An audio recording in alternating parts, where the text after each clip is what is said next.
La historia del ingenioso hidalgo Don Quijote de la Mancha por Miguel de Cervantes Saavedra. Primera parte.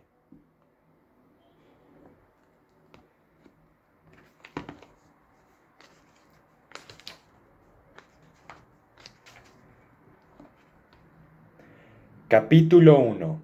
que trata de la condición y ejercicio del famoso hidalgo Don Quijote de la Mancha.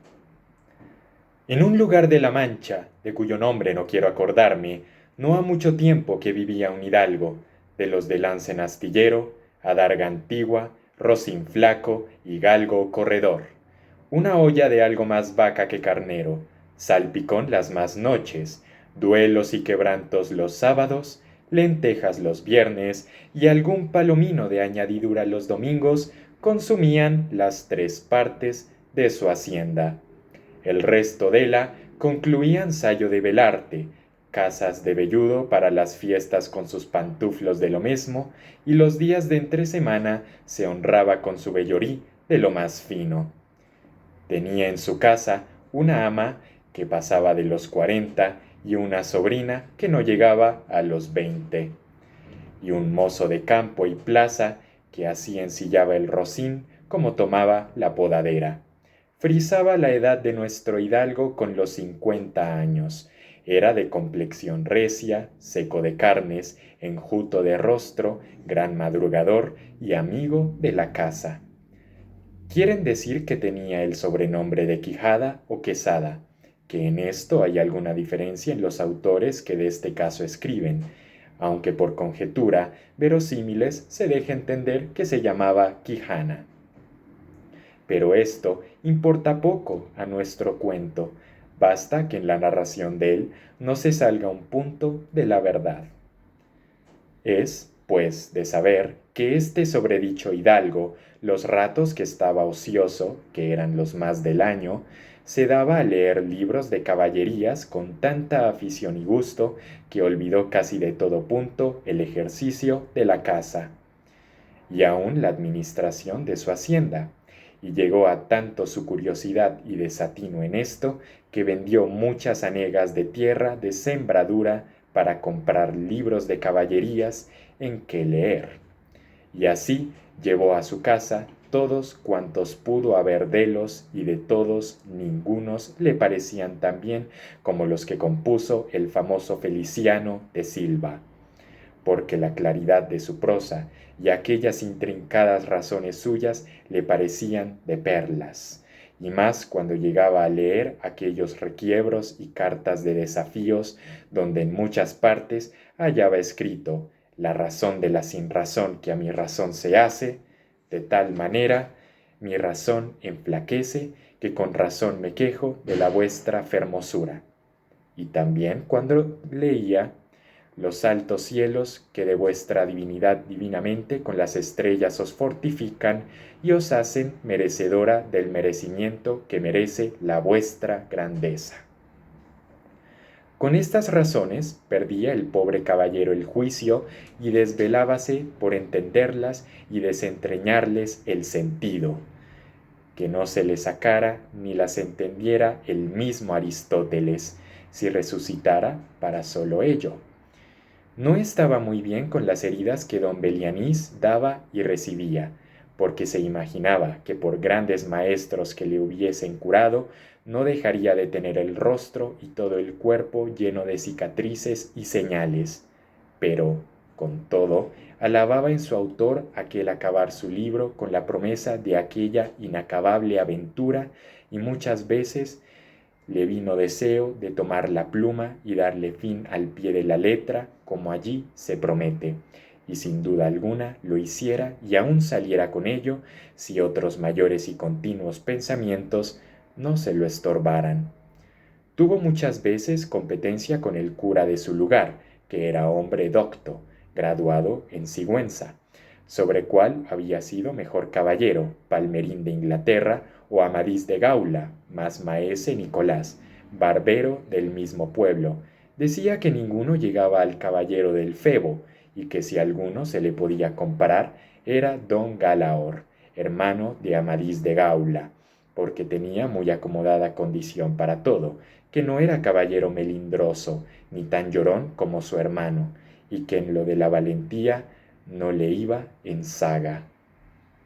En resolución, él se enfrascó tanto en su lectura que se la pasaba las noches leyendo de claro en claro y los días de turbio en turbio, y así, del poco dormir y del mucho leer, se le secó el cerebro, de manera que vino a perder el juicio. Llenósele la fantasía de todo aquello que leía en los libros, así de encantamientos como de pendencias, batallas, desafíos, heridas, requiebros, amores, tormentas y disparates imposibles. Y asentósele de tal modo que en la imaginación que era verdad toda aquella máquina de aquellas soñadas invenciones que leía, que para él no había otra historia más cierta en el mundo. Decía él que el Cid Ruy Díaz había sido muy buen caballero, pero que no tenía que ver con el caballero de la ardiente espada, que de solo un revés había partido por medio dos fieros y descomunales gigantes. Mejor estaba con Bernardo del Carpio, porque en Roncesvalles había muerto a Roldán, el encantado, valiéndose de la industria de Hércules, cuando ahogó a Anteo, el hijo de la tierra, entre sus brazos. Decía mucho bien del gigante Morgante, porque, con ser de aquella generación gigantea, que todos son soberbios y descomedidos, él solo era afable y bien criado. Pero, sobre todos, estaba bien con Reinaldos de Montalbán, y más cuando le veía salir de su castillo y robar cuantos topaba, y cuando en Allende robó aquel ídolo de Mahoma, que era todo de oro, según dice su historia. Diera él por dar una mano de coces al traidor de Galalón, el ama que tenía y que aun a su sobrina de añadidura. En efecto, rematado ya su juicio, vino a dar en él más extraño pensamiento que jamás dio loco en el mundo, y fue que le pareció convenible y necesario, así para el aumento de su honra como para el servicio de su república, hacerse caballero andante,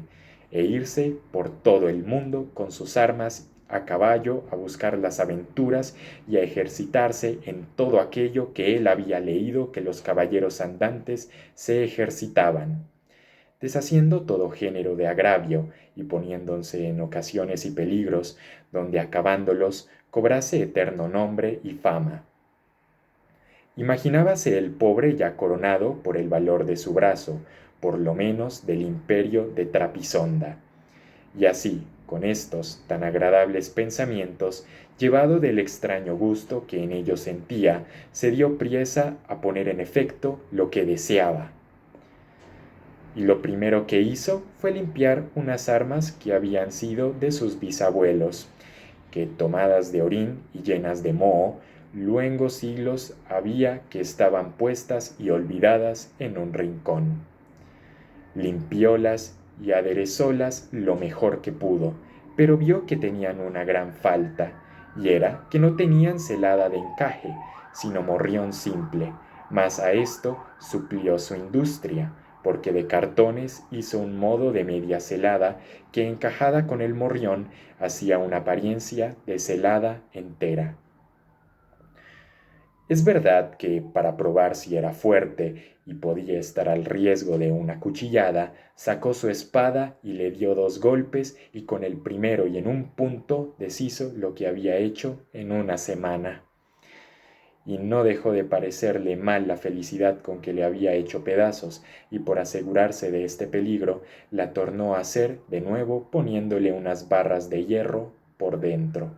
de tal manera que él quedó satisfecho de su fortaleza y sin querer hacer una nueva experiencia de la disputó y tuvo que celada finísima de encaje. Fue luego a ver a su Rocín, y aunque tenía más cuartos que un real y más tachas que el caballo de Gonela, que tantum pelis et ossa fuit, le pareció que ni el bucéfalo de Alejandro, ni Babieca, el del Cid, con él se igualaban. 4 días se le pasaron en imaginar qué nombre le pondría, porque, según se decía él mismo, no era razón que caballo de caballero tan famoso y tan bueno él por sí estuviese sin nombre conocido, y así procuraba acomodársele de manera que declarase quién había sido antes que fuese de caballero andante y lo que era entonces, pues estaba muy puesto en razón que, mudando su señor estado, mudase él también el nombre y le cobrase famoso y de estruendo, como convenía a la nueva orden y al nuevo ejercicio que ya profesaba, y así después de muchos nombres que formó, borró y quitó, añadió, deshizo y tornó a hacer en su memoria e imaginación. Al fin le vino a llamar Rocinante, nombre a su parecer alto, sonoro y significativo de lo que había sido cuando fue Rocín, antes de lo que ahora era, y que era antes y primero de todos los Rocines del mundo. Puesto nombre, y tan a su gusto, a su caballo quiso ponerle a sí mismo, y en este pensamiento duró otros 8 días, y al cabo se vino a llamar Don Quijote, de donde, como queda dicho, tomaron ocasión los autores de esta tan verdadera historia, que sin duda se debía llamar Quijada y no Quesada, como otros quisieron decir. Pero acordándose que el valeroso Amadís no sólo se había contentado con llamarse Amadís a secas, sino que añadió el nombre de su reino y patria por hacerla famosa, y se llamó Amadís de Gaula, así quiso, como buen caballero, añadir al suyo el nombre de la suya y llamarse Don Quijote de la Mancha, con que, a su parecer, declaraba muy al vivo su linaje y patria, y la honraba con tomar el sobrenombre de la. Limpias pues sus armas, hecho del morrión celada, puesto nombre a su rocín y confirmándose a sí mismo, se dio a entender que no le faltaba otra cosa sino buscar una dama de quien enamorarse, porque el caballero andante sin amores era árbol sin hojas y sin fruto, y cuerpo sin alma. Decíase él: si yo por males de mis pecados o por mi buena suerte me encuentro por ahí con algún gigante, como de ordinario les acontece a los caballeros andantes, y le derribo de un encuentro, o le parto por mitad del cuerpo, o finalmente le venzo y le rindo, ¿no será bien tener a quien enviarle presentado, y que entre y se hinque de rodillas ante mi dulce señora y diga con voz humilde y rendido: yo, señora, soy el gigante Caraculiambro, señor de la ínsula Malindrania, a quien venció en singular batalla el jamás como se debe alabado caballero Don Quijote de la Mancha, el cual me mandó que me presentase ante la vuestra merced, para que la vuestra grandeza disponga de mí a su talante? Oh, cómo se holgó nuestro caballero cuando hubo hecho este discurso, y más cuando halló a quien dar nombre a su dama. Y fue, a lo que se cree, que en un lugar cerca del suyo había una moza labradora de muy buen parecer, de quien él un tiempo anduvo enamorado. Aunque, según se entiende, ella jamás lo supo ni se dio cata de ello, llamábase Aldonza Lorenzo, y a ésta le pareció ser bien darle título de señora de sus pensamientos, y buscándole nombre que no desdijese mucho del suyo, y que tirase y se encaminase al de princesa y gran señora, vino a llamarla Dulcinea del Toboso, porque era natural del Toboso, nombre a su parecer músico y peregrino, y significativo, como todos los demás que a él y a sus cosas había puesto.